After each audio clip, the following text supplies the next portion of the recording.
Top 4 news కి సంబంధించిన details చూద్దాం. జీహెచ్ఎంసీ వార్డుల పునర్విభజనలో లష్కర్ కార్పొరేషన్ ఏర్పాట్లు చేయాలని మాజీ మంత్రి తలసాని శ్రీనివాస్ యాదవ్ డిమాండ్ చేశారు. ధర్నా చౌక్ లో లష్కర్ జిల్లా సాధన సమితి ఆధ్వర్యంలో జరిగిన దీక్షలో తలసాని శ్రీనివాస్ యాదవ్, ముఠా గోపాల్ పాల్గొన్నారు.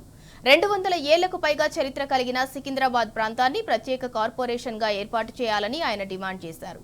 తమ ప్రాంతం నుంచి వచ్చే ఆదాయాన్ని తమ ప్రాంత అభివృద్ధికే ఖర్చు చేయాలని లష్కర్ జిల్లా సాధన సమితి సూచించింది.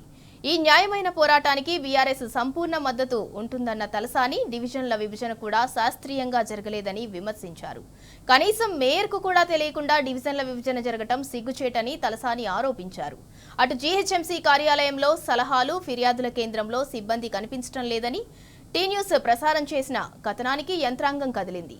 జీహెచ్ఎంసీ కార్యాలయంలో ఫిర్యాదుల కేంద్రాన్ని అధికారులు మళ్లీ పునరుద్ధరించారు. ఇవాళ సాయంత్రం వరకు ఫిర్యాదులు, సలహాలు తీసుకోనున్నారు.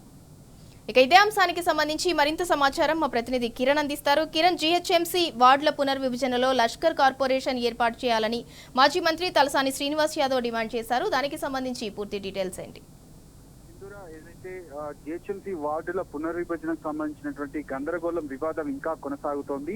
ప్రధానంగా ఇప్పటికే 300 వార్డులుగా విభజించినటువంటి పరిస్థితుల నేపథ్యంలో సలహాలు, సూచనలు కూడా తీసుకుంటున్నారు. అయితే జిహెచ్ఎంసీని గ్రేటర్ మహాగా జిహెచ్ఎంసీగా మారడంతో పూర్తిగా 3 కార్పొరేషన్ చేయాలనే ఆలోచనలో రాష్ట్ర ప్రభుత్వం ఉన్నట్టుగా తెలుస్తుంది. అందులో భాగంగా సికింద్రాబాద్ ను ఇటు లష్కర్ జిల్లాగా లష్కర్ కార్పొరేషన్ గా ఏర్పాటు చేయాలని ఇప్పటికే లష్కర్ జిల్లా సాధన సమితి ఇందిరా పార్క్ వద్ద పెద్ద ఎత్తున ధర్నా నిర్వహించింది, నిరసన కార్యక్రమం నిర్వహించింది. ఈ కార్యక్రమానికి మాజీ మంత్రి తలసాని శ్రీనివాస్ యాదవ్ కూడా హాజరయ్యారు.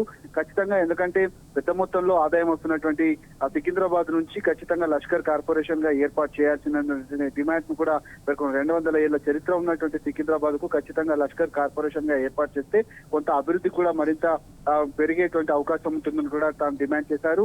ఒకవేళ 3 కార్పొరేషన్ కనుక చేస్తే ఖచ్చితంగా లష్కర్ కార్పొరేషన్ ఏర్పాటు చేయాలని తాను డిమాండ్ చేశారు. మరోవైపు జిహెచ్ఎంసీ ప్రధాన కార్యాలయంలో ఏర్పాటు చేసినటువంటి సలహాలు, సూచనల, అభ్యంతరాల కేంద్రాన్ని ఇవాటి వరకు కొనసాగించాల్సి ఉండగా అధికారులు నిన్నటి వరకే కొనసాగించి ఈ రోజు ఉదయం నుంచి కూడా సెంటర్ ను కూడా పూర్తిగా ఎత్తివేసినటువంటి పరిస్థితి కనబడింది. అందుబాటులో కూడా సిబ్బంది లేకపోవడంతో ఈ న్యూస్ వరుస కథనాలు నడిపించడంతో మరొకసారి అక్కడ కేంద్రాన్ని కూడా ఏర్పాటు చేశారు. అది కూడా కేవలం 2 గంటల పాటే నిర్వహించి మధ్యాహ్నం నుంచి కూడా దాన్ని మళ్ళీ ఎత్తివేశారు. సలహాలు, సూచనలు ఇచ్చేటువంటి, అభ్యంతరాలు ఇచ్చేటువంటి ఫిర్యాదులు ఏవైతే ఉంటాయో అవి వారికి సంబంధించి ఎక్కడ ఇవ్వాలి, ఎవరికి ఇవ్వాలనే దానిపైన కూడా కొంత గందరగోళం అయితే నెలకొంది. వారు కూడా ఇబ్బందులు పడ్డటువంటి పరిస్థితులు అయితే కనిపిస్తా ఉన్నాయి. మరోవైపు డీలిమిటేషన్ సంబంధించినటువంటి ఒక పిటిషన్ కూడా మరొకసారి ఏదైతే దీన్ని సవాల్ చేస్తూ జిహెచ్ఎంసీ హైకోర్టులో పిటిషన్ దాఖలు చేసినట్టుగా తెలుస్తుంది. కొత్త నోటిఫికేషన్ ఏదైతే ఉందో ఫైనల్ నోటిఫికేషన్ కూడా ఈ సోమవారం వచ్చేటువంటి అవకాశాలు ఉన్నట్టుగా మనకైతే సమాచారం అందుతున్నటువంటి నేపథ్యంలో పూర్తి స్థాయిలో ఈ వివాదం అనేది ఇంకా కొనసాగుతున్నటువంటి పరిస్థితులు అయితే మనకు కనిపిస్తా ఉన్నాయి. Right, thank you Kiran. మొత్తానికి జీహెచ్ఎంసీ వార్డుల పునర్విభజనలో లష్కర్ కార్పొరేషన్ ఏర్పాటు చేయాలని మాజీ మంత్రి తలసాని శ్రీనివాస్ యాదవ్ డిమాండ్ చేశారు. మరోపక్క జీహెచ్ఎంసీ కార్యాలయంలో సలహాలు, ఫిర్యాదుల కేంద్రంలో సిబ్బంది కనిపించడం లేదని టీ న్యూస్ వరుస కథనాలను ప్రచారం చేసింది. దాంతో యంత్రాంగం అయితే కదిలింది. జీహెచ్ఎంసీ కార్యాలయంలో ఫిర్యాదుల కేంద్రాన్ని అయితే అధికారులు మళ్లీ పునరుద్ధరించారు. ఇవాళ సాయంత్రం వరకు ఫిర్యాదులు, సలహాలు తీసుకోనున్నారు.